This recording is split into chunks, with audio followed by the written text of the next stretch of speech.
Miss Meg, and this is Right On with Miss Meg. Last time we talked about getting ideas and beginning to write your story. Today we're going to talk about different kinds of stories you can write. For example, fairy tales, like Once Upon a Time, or mysteries. I went to my room, I looked for my brush, and it was missing. Where did it go? An adventure story. I was walking up the hill, and suddenly a dog came and started chasing me, and I realized I was getting lost. Or an historical story. Here I am, back in the 1950s, and I'm watching these girls with poodle skirts, and I'm listening to music that sounds very unfamiliar to me. Or, realistically, today I get to go to my soccer game, and I hope I score a goal. So those are different types of stories you can write, and I'm going to tell you about a few of them. So, I'm going to give you an example by telling you about this book called The Symphony That Was Silent. This is from the Field Trip Mysteries, and so it's a mystery story, and it's about some kids going on the field trip to see a symphony. They're getting ready to go, and as they go into the symphony hall, they get to watch people coming in.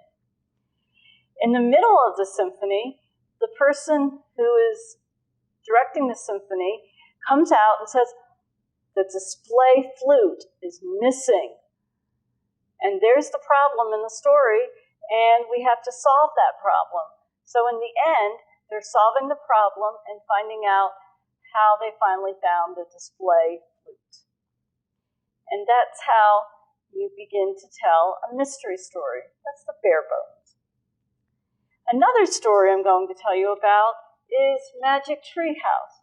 Maybe some of you have read these. It's a fantasy story because Annie and Jack are flying in a magic treehouse. This story is also historical, and it's also like an adventure.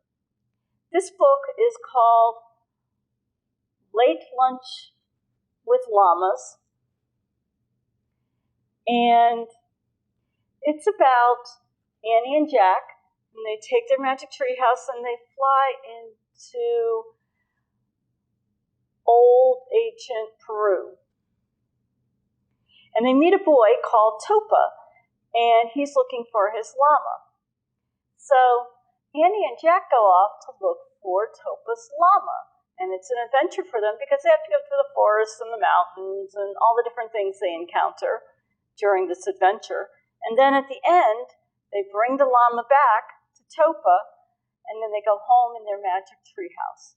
And that's a fantasy because you're flying in a treehouse, and treehouses don't fly. So, we also have other books that will help you. I have a book about mystery stories that tell about a boy who is missing cookies and how he finds them. And these books, you'll find these in the nonfiction section of our library, or in the 800s. And so in this book, it tells you how to solve the mystery, and it gives you ideas for mystery stories and how to develop them. Other story books in the same series are animal stories that tell you, again, how to develop the animal story and how to tell one, and ideas you could have for this. It gives you an idea about a boy who has a dog. Or you could be telling an adventure story. And in this book, it's about telling about a pirate adventure and helps you to develop all the different things that could happen during that pirate adventure. Or you could write a story that is scary. And this tells you about how to write a scary story and all the aspects that go with that. And in this book, it tells you about writing about a haunted house. You could write a humorous story, so you want to think about things that you think are funny. In this book, it talks about a dinosaur who ate chunks of the zoo. These are just books that'll give you some ideas of how to write different kinds of stories. The mystery, the animal, adventure, realistic, scary, humorous, fairy tales. And it'll help you decide what kind of story you actually want to write. After you get your ideas down, don't forget to go through the different questions that you can answer to help you develop your story, and keep writing it and enjoy writing it. And don't forget about the upcoming writing contest at WCPL or Wayne County Public Library. And while you're writing out all your stories, keep thinking and developing and reading them to somebody else. And until next time, enjoy writing.